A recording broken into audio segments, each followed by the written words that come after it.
Trust the carrier experts at Crown. Call 330-499-4988 or visit them on the web at crowngroupohio.com. Ohio license number 27133. This is your Drive Time traffic update on Canton's Morning News. All right, things are looking pretty decent on the highways this morning as we all get back to work, back to school, all of those things after the Memorial Day weekend. But you should be in pretty good shape here. I don't really see any problems. A lot of work will restart, and there'll be some paving projects underway. So be careful there because that'll slow you down just a bit. Give us a call on the traffic tip line if you see a problem.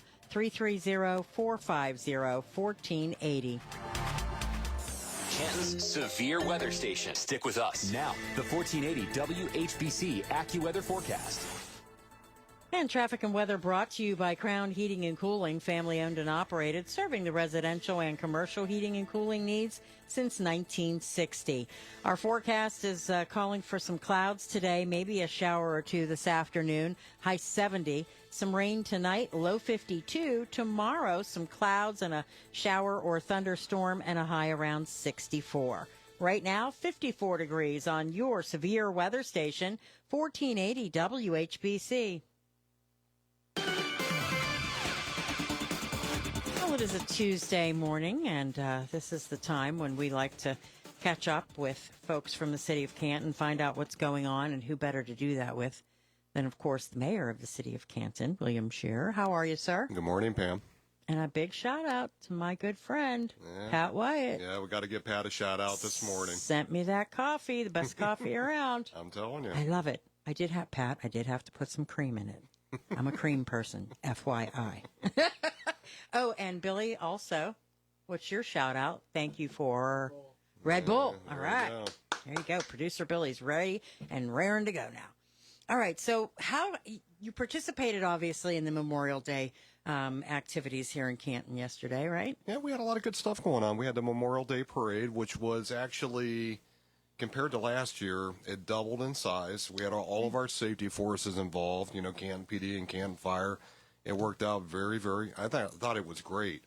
Huge shout out to Bill Tice and the Veterans Association and the Memorial Day Parade Committee for organizing everything. They had Ricky Lee singing down at the McKinley Monument. Yeah, that was awesome. Yeah, it was very well attended. That's great. Yeah. I'm glad everything went well. I know you've heard the story about what happened in Greene, and that was such a sad situation with that young man. Oh, and our hearts, from the city of Canton, our hearts are with the family up in North Canton. There's no doubt about that. How tragic is it's just terrible. Yeah, that's tough all the way around, for sure. All right, so we're going to, interestingly enough, we're going to talk schools today. Yeah, we're going to change it up a little bit this morning. Last Monday at Canton City Council, I had Superintendent for Canton City Schools, Jeff Talbert, and Brent May from Plain Local Schools come to talk about what is really the legislation that's being proposed down in Columbus through the Senate and the budget. And the majority of the people that I talked to are not even aware of what's coming down the pike. They did a great job when they came up, and it really opened my eyes because what they're proposing to do is completely dismantling public schools in the state of Ohio. And, after Canton City Council Monday night, I was driving home and I was thinking that, when I talk to people and they really are not aware of what's going to happen, this is going to affect every district in every city in the state of Ohio and especially Stark County. So I went and seen Superintendent Talbert Wednesday morning and wanted to see how we could get the word out. And so what we're proposing to do is we're going to have a forum at the Canton Civic Center a week from today. It's going to be next Tuesday, June 10th. It's going to be free to the public. This is not a Democrat or Republican forum. It's not. It's going to be the state of funding for public schools in Stark County. So they're gonna invite every district, every superintendent in Stark County, and there's a lot of schools in Stark County, every school board member. The parents are more than welcome to come.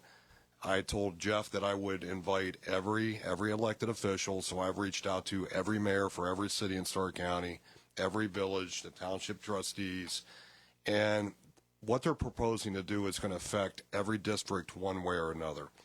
So I'll give you an example that, let's just say that a district has been good fiscal stewards. They haven't had to do a replacement levy, for 10 or 15 years. They've been surviving on the same amount of money. And let's just say that plain local schools, just to throw a number out, say they have $20 million in their rainy day fund that they can tap into without asking the taxpayers for more money with a replacement levy. The state, if this passes through the Senate, the state will come in and take 70% of that $20 million. Wow.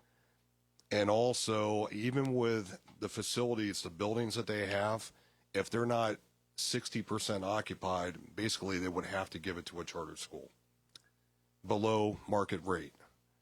And it just, every elected official that I talk to, around the county, different mayors of different villages, it could be Beach City or East Sparta. I said, the first question I asked them is, how important is your school system? And of course, they're going to say, the response was, it's very important. And I said, how important? And then I would ask them, how important is economic development? Because you cannot have a conversation about economic development without involving a conversation about your school system. And it's just, there's so many people that are not aware this is coming down the pike. I've always said when I was running for this job that if we're truly going to move this city forward, you have to have a viable school system. You have to. Why would families want to move here? If somebody's thinking about moving to Canton, the first thing they're going to think of is, where are my kids going to go to school? That's right. Absolutely. So this event is going to be free to the public. It's going to be once again, it's going to be next Tuesday, June 10th, at the Civic Center. Doors open at 5:30, and the event will be from 6 p.m. to 7:30. I think what they're planning on doing is probably having 6 to 7 districts up on stage, and they're going to have a moderator, and basically just educating everybody about this is what they're proposing down in Columbus, and it will affect everybody. And I thought it was you know what, Pam, it's easy for me to say that that's not my problem, because this will be all of our problems. Absolutely it will. And I could easily sit on the sidelines and say that, and trust me, I got enough stuff going on with the city right now. But this is a very, very, very important subject. And so we're just trying to educate everybody of what's being proposed. So the next time they do have a conversation with their legislator down in Columbus, they know, at least they're, up to date with what's going on. Or they plan to have one after they hear all of the things that are happening. Once they find out what effect this would have, maybe you want to talk to your representative or your senator, state senator. Well, and even on top of that, when you think about, you would take the school situation out of the equation. There's a separate bill down in Columbus that they're proposing that you cannot do a replacement levy in the state of Ohio. Now, just to stop and think about that for a quick second. So the only thing the city of Canton has is a park levy, and obviously Canton City Schools has their school levy, right? That they would force, what about these small jurisdictions that have a road levy and a fire levy and a police levy? Yeah. How are they going to survive? So what they're in a sense going to do is they're going to make you pass your renewal levy, okay? Then you're going to have to do a levy off to the side to ask for more money, which would be 10 times more difficult for the voters to pass, because the voters will say, well, I already voted for this. Yeah. And it's just, even with the petitions that are being signed to eliminate property taxes right now, I'm just not quite sure what's going on down in Columbus, but it's just, I'm completely against dismantling public schools. So yeah, education is a huge topic these days, and here we have it hitting home right here in our community. So again, a week from tonight, 5:30, the doors open. This is at the Civic Center, correct? Yep. And the program will go from 6 until 7:30 approximately. So, and we're going to get a flyer out, so I'll make sure that you guys get something, and it's going to be on social media, and this is going to be free to the public. And this is not going to be, a political. It's not going to be a political witch hunt. It's going to be purely educational about, for all the districts, because every district will be impacted financially one way or another by what they're proposing down in Columbus right now. An informational meeting for sure. All right. Well, great stuff. I can't wait to hear how it goes, and we'll get an update from you once the meeting takes place. Yeah. Thank you, Pam. Canton's Morning News with Pam Cook. If you missed one of